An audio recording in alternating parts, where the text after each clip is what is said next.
अस्सलामुअलैकुम। मोहम्मद सिद्दीक मिठू अरबाब आला बिन अखरनि ते बैतबाज़ी ईद जे पुरमुसरत ख़ुशीअ जे मौक़े ते बिन अखरनि ते चटाभेटी पार्ट नंबर 51।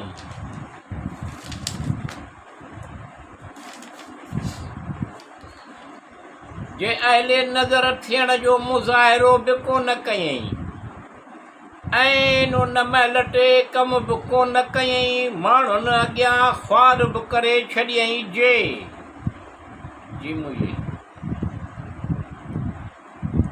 जे टेश थी गुरूर तकबर में अहिड़ी तरह सां ऐं उन महिल ते घणियूं दिलियूं नाराज़ करे छॾियईं जे बकोल ॾाहे छा आहे आह ग़रीबी कहर खुदाई थींदो ऐं उन महिल ते वफ़ा जा कसम खणी बेवफ़ाई करे छॾियईं जे अहिड़ी तरह सां इज़त नफ़्स मजरूह थियो हो ऐं उन महिल ते माण्हुनि जे मेड़ में वाइदे ख़िलाफ़ी करे छॾियईं जे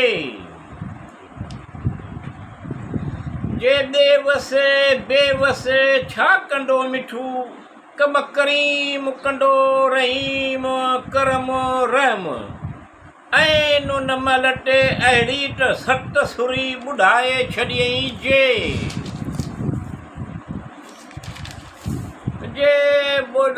पॾण पाई करण वारा खोड़ हणण बटाकूं फन पाई करण रिश्ते कहिड़े निस्बत सां उन्हनि अहिड़नि नाज़नि सां छॾियईं दिलरुबा करे डाफ अहिड़नि नख़रनि सां करे छॾियईं डुफ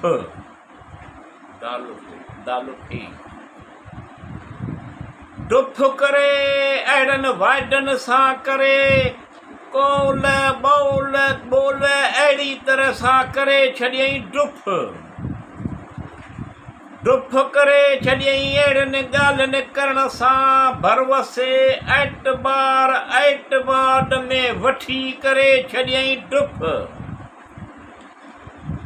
डुफ करे छॾियईं अहिड़नि वचननि सां अहिड़ो त कयईं प्यार मोहबत में जो करे छॾियईं डुफ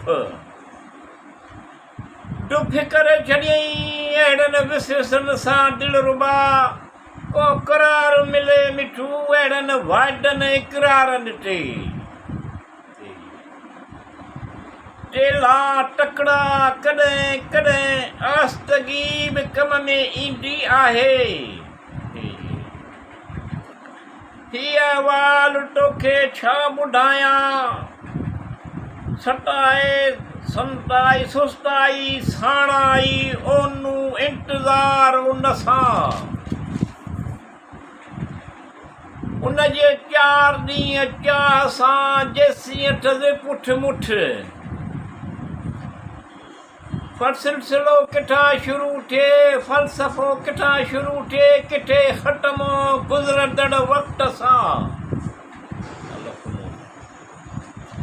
उन्हीअ करे बि इल्मु हासिलु करणु घुरिजे। इल्मु अहिड़ी रोशनी आहे फ़क़ति इल्मु तइलीम हासिलु करणु मक़सदु मतिलबु चाहत सां उन करे हथ होॾ छॾे करे बेजा तकरार फ़हम तरह सां नेठाई करणु उल्फत सां उन करे बि मिठू मग़रूर न थियणु तकबर न करणु घुरिजे कॾहिं बि फ़िक्र बि तॾहिं जॾहिं सुरख़ुरू थिए कामयाब महिनत सां